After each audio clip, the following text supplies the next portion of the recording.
Selamat malam kepada Bapak dosen dan juga teman-teman kelas C11. Perkenalkan, nama saya Niwayan Idaulan Lestari, saya NPM 509. Saya dari kelompok 4 akan membawakan sebuah materi yang berjudul motivasi dan pengembangan karir. Adapun materi pertama yang akan saya bawakan yaitu adalah pengertian dan dasar motivasi. Definisi motivasi adalah sebuah dorongan atau alasan yang mendasari semangat dalam melakukan sesuatu. Motivasi adalah hal-hal yang menimbulkan suatu dorongan. Motivasi kerja adalah sekumpulan kekuatan atau energi baik dari dalam maupun di luar pekerjaan, dimulai dari usaha yang berkaitan dengan pekerjaan, mempertimbangkan arah, intensitas, dan ketekunannya. Motivasi kerja merupakan suatu dorongan secara psikologis kepada seseorang yang menentukan arah dari perilaku dalam organisasi, tingkat usaha, dan tingkat kegigihan atau ketahanan di dalam menghadapi suatu halangan atau masalah. Yang kedua itu ada teori motivasi. Teori motivasi yang pertama adalah teori kepuasan atau isi. Memusatkan perhatian pada faktor-faktor dalam diri orang atau individu yang menggerakkan, mengarahkan, mendukung, dan menghentikan perilaku. Dalam hal ini dicoba menentukan kebutuhan khusus yang dapat memotivasi seseorang. Dengan kata lain, teori ini berkaitan dengan faktor yang ada dalam diri seseorang yang memotivasinya. Untuk teori kepuasan itu ada beberapa. Yang pertama itu ada teori hierarki kebutuhan dari Maslow yang menghipotesiskan bahwa di dalam diri setiap manusia terdapat 5 jenjang kebutuhan, yaitu ada fisiologis, keselamatan dan keamanan, sosial, penghargaan, dan aktualisasi diri. Lalu yang kedua itu ada teori McGregor, yakni teori X dan Y. Teori X berpandangan bahwa pada dasarnya karyawan tidak menyukai kerja, malas, tidak menyukai tanggung jawab, dan harus dipaksa agar berprestasi. Lalu ada teori Y. Teori Y berpandangan bahwa pada dasarnya karyawan menyukai kerja, kreatif, berusaha bertanggung jawab, dan dapat menjalankan pengarahan diri. Lalu yang ketiga itu ada teori 2 faktor atau teori Herzberg. Teori ini merupakan teori kebutuhan yang dikembangkan oleh Herzberg. Dinamakan 2 faktor karena menyangkut faktor yang membuat orang merasa puas dan faktor yang membuat orang tidak puas. Yang berikutnya itu ada teori proses.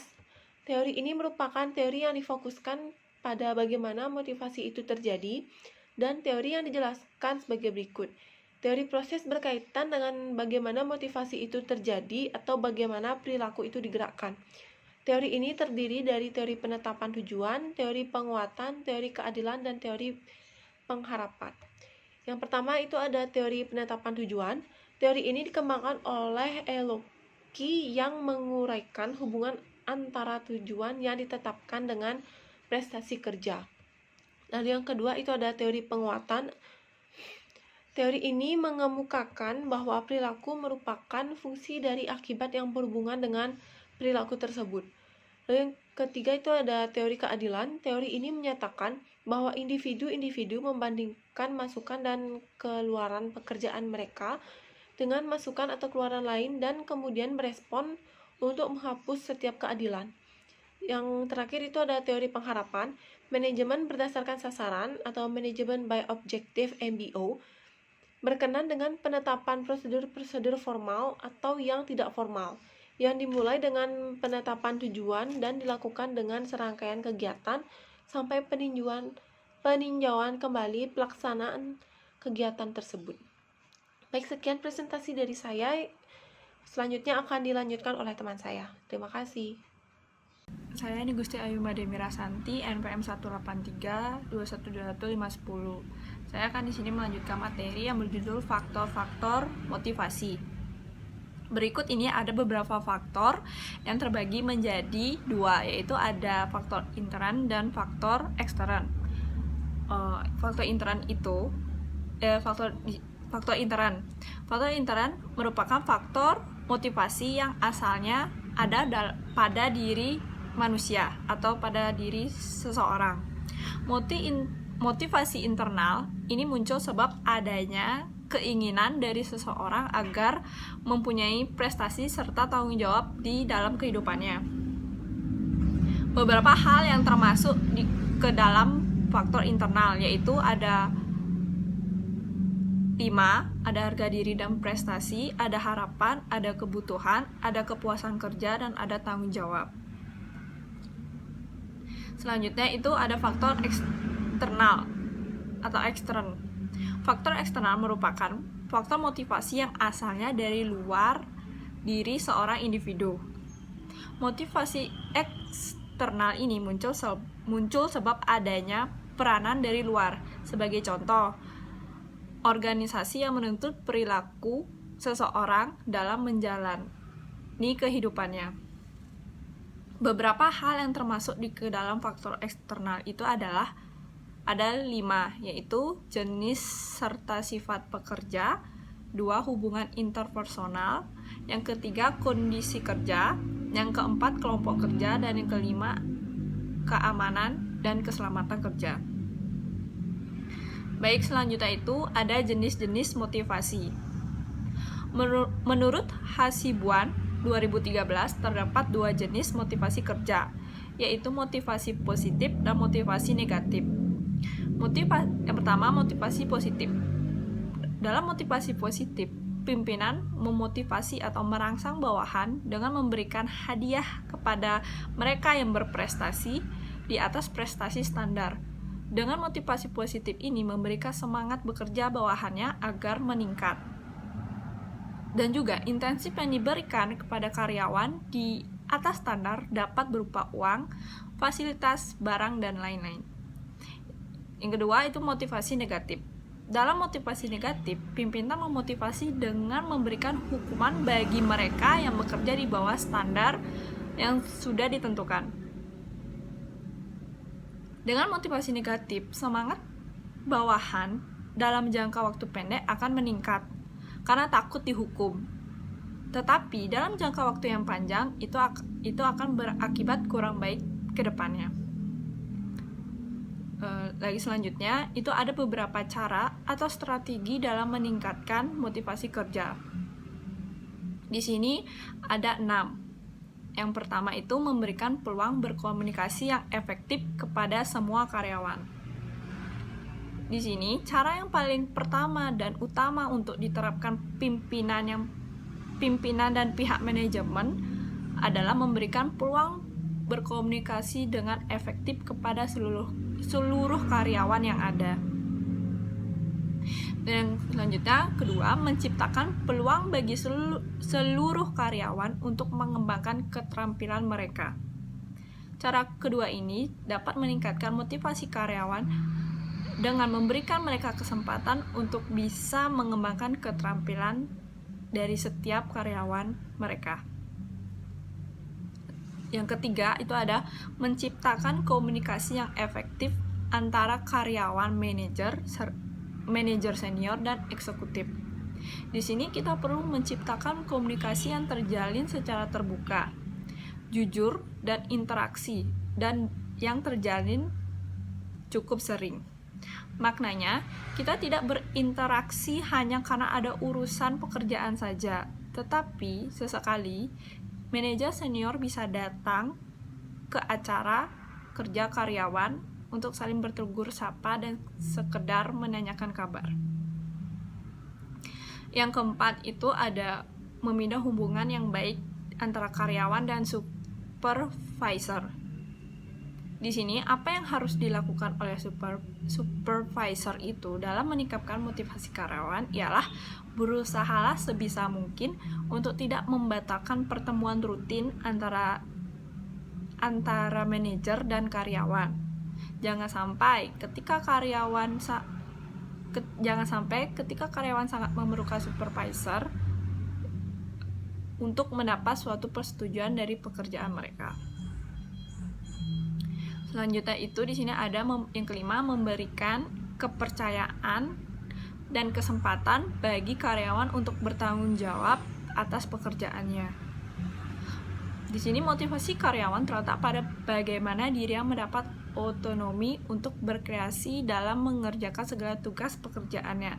Jika mereka selalu diatur-atur dan tidak memberikan kepercayaan terhadap pekerjaan yang mereka lakukan, maka secara otomatis mereka akan bertanya, dan lalu untuk apa mereka di sini? dan untuk mengapa mereka direkrut pada kenyataan yang tidak memberikan otonomi yang berkreasi dalam meningkatkan kinerja terbaik dalam pekerjaan mereka. Dan yang terakhir, keenam itu ada memberikan apresiasi, pengakuan dan penghargaan kepada para karyawan yang unggul. Tentu saja pada cara ini akan berhasil. Bahkan sudah diterapkan di banyak perusahaan untuk meningkatkan motivasi karyawan. Dalam meningkatkan motivasi karyawan dalam bekerja, secara umum, manusia ingin kehadirannya diakui oleh manusia lain. Maka selain itu, mereka juga ingin hasil kerjanya itu dapat diakui dan diapresiasi oleh orang lain. Baik, sekian dari presentasi saya. Terima kasih. Konsep pengembangan karir ini dapat dipahami sebagai pendekatan formal dalam upaya peningkatan atau perbaikan pertumbuhan, kepuasan kerja, pengetahuan dan kemampuan karyawan agar dapat memastikan bahwa orang-orang yang berkualifikasi dan pengalaman yang tepat tersedia ketika dibutuhkan. Dengan demikian, perencanaan dan pengembangan karir yang jelas akan membantu karyawan dan organisasi dalam meraih sukses. Pengembangan karir juga dapat didefinisikan sebagai pendekatan formal yang diambil organisasi untuk memastikan bahwa orang-orang dengan kualifikasi dan pengalaman yang tepat tersedia pada saat dibutuhkan, karena perencanaan dan pengembangan karir menguntungkan individu dan organisasi. Lalu ada tujuan pengembangan karir. Yang pertama, membantu pencapaian tujuan individu dan perusahaan dalam pengembangan karir karyawan yang merupakan hubungan timbal balik yang bermanfaat bagi kesejahteraan karyawan dan tercapainya tujuan perusahaan. Yang kedua, membantu pegawai menyadari kemampuan potensinya. Pengembangan karir membantu menyadarkan pegawai akan kemampuannya untuk menduduki suatu jabatan tertentu sesuai dengan potensi dan keahliannya. Yang ketiga, menunjukkan hubungan kesejahteraan pegawai perusahaan, merencanakan karir pegawai dengan meningkatkan kesejahteraannya sehingga memiliki loyalitas yang lebih tinggi. Yang keempat, memperkuat hubungan antara pegawai dan perusahaan. Pengembangan karir akan memperkuat hubungan dan sikap pegawai terhadap perusahaannya. Yang kelima, membuktikan tanggung jawab sosial. Pengembangan karir suatu cara menciptakan iklim kerja yang positif dan pegawai-pegawai lebih bermental sehat. Yang keenam, mengurangi turnover atau pergantian karyawan karena mengundurkan diri. Biaya kepegawaian pengembangan karir dapat menjadikan turnover rendah dan begitu pula biaya kepegawaian menjadi lebih efektif. Yang ketujuh, membantu memperkuat pelaksanaan program-program perusahaan. Pengembangan karir membantu program-program perusahaan lainnya agar tercapai tujuan perusahaan. Yang kedelapan, mengurangi keusangan profesi dan manajerial. Pengembangan karir dapat menghindarkan dari keusangan dan kebosanan profesi dan manajerial. Baik, saya akan melanjutkan presentasi dari rekan saya. Perkenalkan, nama saya Kade Ayu Saraswati, NPM 536. Di sini saya akan menjelaskan tentang macam-macam bentuk pengembangan karir. Bentuk pengembangan karir tergantung pada jalur karir yang telah direncanakan oleh perusahaan ataupun organisasi.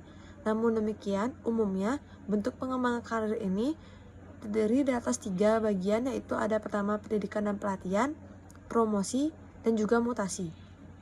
Yang pertama, pendidikan dan pelatihan. Pendidikan dan pelatihan adalah suatu kegiatan perusahaan yang dimaksudkan untuk memperbaiki dan mengembangkan sikap, tingkah laku, keterampilan, pengetahuan para pegawainya sesuai dengan keinginan perusahaan yang bersangkutan. Kemudian yang kedua ada promosi. Promosi adalah suatu perubahan posisi atau jabatan dari tingkat yang lebih rendah ke tingkat yang lebih tinggi. Perubahan ini biasanya diikuti dengan meningkatnya juga tanggung jawab, hak, juga status sosial seorang.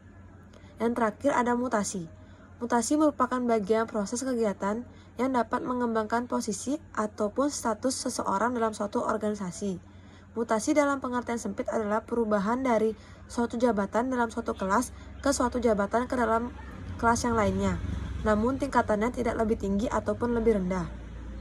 Sedangkan dalam pengertian yang lebih luas, mutasi adalah suatu perubahan posisi atau jabatan, juga tempat kerja ataupun pekerjaan yang dilakukan baik secara horizontal maupun vertikal pada suatu perusahaan atau organisasi. Baik, sekian presentasi dari kelompok kami. Jika ada kurangnya, kami mohon maaf dan terima kasih telah mendengarkan presentasi kami.